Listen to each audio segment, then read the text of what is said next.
Ladies and gentlemen, welcome back to another redraft video. This time I'm going to be redrafting the 2004 AFL Draft. That's right, the top 10, 1 all the way to 10. For those who don't know, I redraft this based off talent. If I'm in the draft, who do I want to draft? So not just the best players 1 to 10, who is the most important position, attributes, leadership, a whole bunch of things you got to keep into account. Starting off at pick number 10, I've got someone who was picked number 7 in the rookie draft for 2004.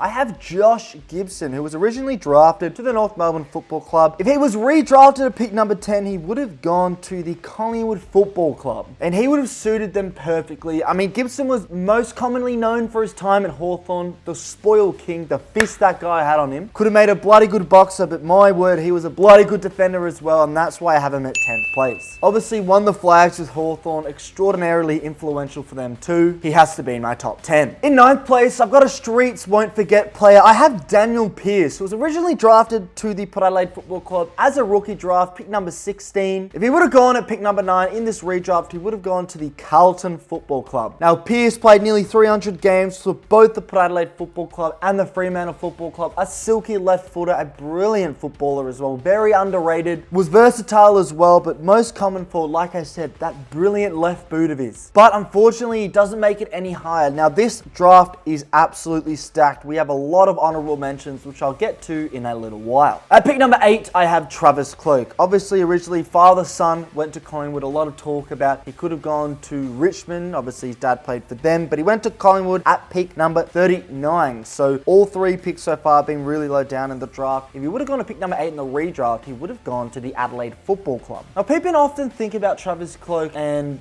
think about his latter end of his career, how it didn't go so smoothly for Collingwood, went to the Dogs and didn't have a smooth career there either. But the prime of Travis Cloke was unstoppable. Even if he used an illegal glove every now and then, he was still a phenomenal footballer. A bit of stats about Cloke: he's played over 250 games, 256 to be exact, 452 goals, alongside the All-Australian in 2011 and 2013, a best and fairest, and obviously the flag in 2010. However, he doesn't get higher than my pick number 7, who originally was drafted to the Sydney Swans at a rookie draft. Rookie pick number 42, which is remarkably low, the lowest in this draft. If he would have gone at number 7, he would have gone to the Hawthorn Football Club. I'm talking about Heath Grundy. Heath Grundy was a phenomenal player, nearly 300 games for the Swans, so reliable, defensively amazing. I think he's one of the most underrated and unsung heroes and defenders in recent time. He was enormous for the Swans in their flag, was enormous in their success in the early 2010s. And there's just no doubt about me, if I was drafting someone, he would have to be 7th. He's so important, a massively important position, a key defender as well, a bit like Gibson. And for me, personal preference, I love watching him play. I love how he went about it. It was no bullshit. He just did it. He didn't complain. He didn't look like he complained. For me, he's pick number 7. Pick number 6, I have got the original number 1 draft pick from this 2004 draft. I have Brett Delidio, who obviously went to the Tigs at pick number 1. The redraft, he would have gone to the Dogs at pick number 6. Now, Delidio was fantastic. Played 275 games. He kicked nearly 200 goals, 80 Brownlow votes, All-Australians in 2012 and 2015, the Rising Star in 2005, best and fairest, lots of accolades, but unfortunately, part of this is what they won. I sort of take that into account. He didn't win anything with Richmond, and although he was fantastic and at times considered one of the better players in the comps, I didn't think he ever lived up to that number 1 draft pick name. And although it might seem a little bit low, when you look at the top 5, he just can't break in for me. And speaking of 5th place, I have got Ryan Griffin, who originally was drafted to the Dogs, obviously went to the Giants when they entered the comp, but if he would have got pick number 5, he would have gone to the Hawthorn Football Club. Now, Hawthorn was famous for this draft, so they didn't make that big of an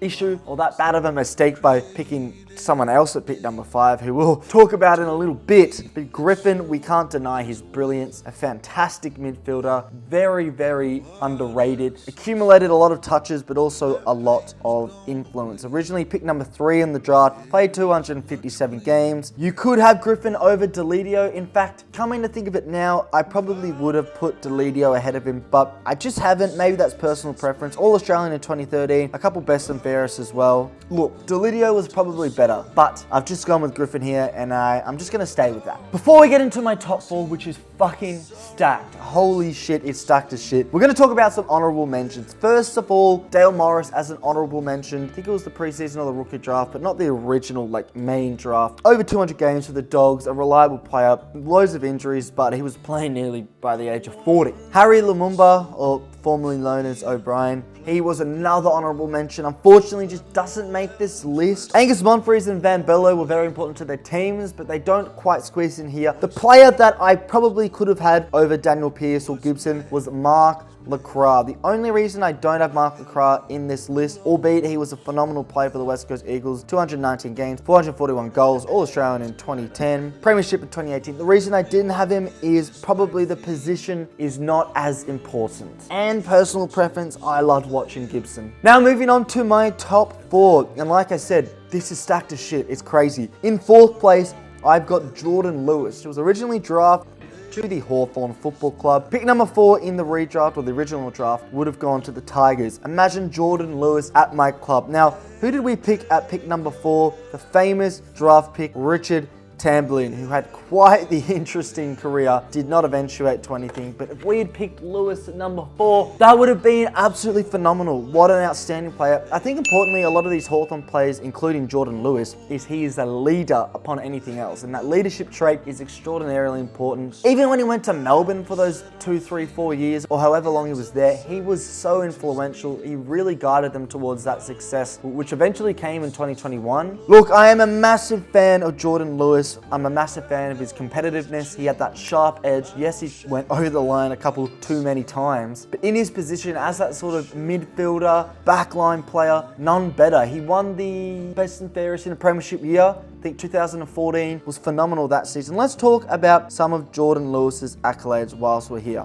Obviously, pick number 7, 319 games, 71 Brownlow votes, only one All-Australian, which is, to me, I don't know how he only got one. Talk about underrated. 2014 All-Australian, which he won the best and fairest in that year. 4 flags, 08, 13, 14, 15, obviously the three-peat. And for me, definitely deserves top 5, let alone top 4. In 3rd place, I have got Jared Roughead, originally picked at number 2 in the draft. He would have gone to the Dogs at pick number 3. Now, Jared Roughead just missed out on 300 games at 283, 578 goals, All-Australian in 2013, 2014, won the Coleman Medal in 2013, also won the 4 premierships for Hawthorn, like pretty much every Hawthorn player in this redraft. He was the captain of the club as well, so he has that leadership trait too. Unfortunately, the health scares towards the latter end of his career did not really help his case of being higher in this draft, but whilst he was fit and healthy, there was arguably none better apart from the Buddy Franklins. Maybe there was none better as a forward. I love watching Ruffy play. He kicked some really important goals in those premiership years. We all know the 2014 grand final, the tackle he laid on Dan Hanbury set the tone, and you could argue that's why they won the flag. Moving into my top 2.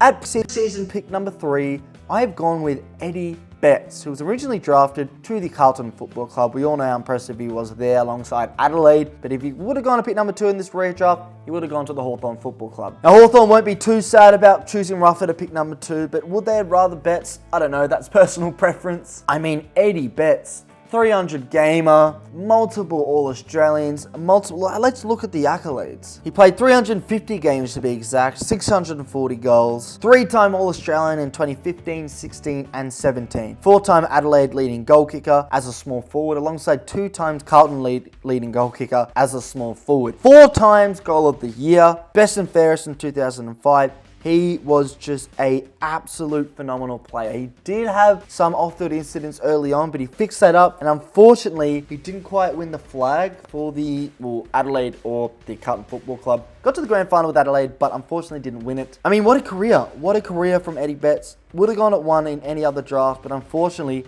pick number 1, who we'll move on to right now, is arguably the greatest player of all time. If you think about how far ahead as a player he was compared to other players in his position, you could make the argument he's the GOAT. In my generation, my lifetime, he is the GOAT. He's been compared to the likes of Dunstall, Tony Lockett. He is up there. It is Lance Franklin, who was originally picked at number 5 to the Hawthorn Football Club. Pick number 1 was obviously Delidio, so he would have gone to the Tigers in this redraft. In this draft, Richmond could have had Lance Franklin, and Jordan Lewis, which would have just been, oh my God, imagine if we actually got that draft right. I mean, yes, we still won 3 flags, but we might have won more. And talk about the importance of a draft. The fact this draft, let alone won Hawthorn the 3-peat, you would say. I mean, what more do you need to say about Buddy? 354 games, 1,066 goals, 186 Brownlow votes as a forward. All-Australian in 2008, 2010, 11, 12, 14, 16, 17, 18. 8 times All-Australian player. Coleman medal in 2008, 11, 14, and 17.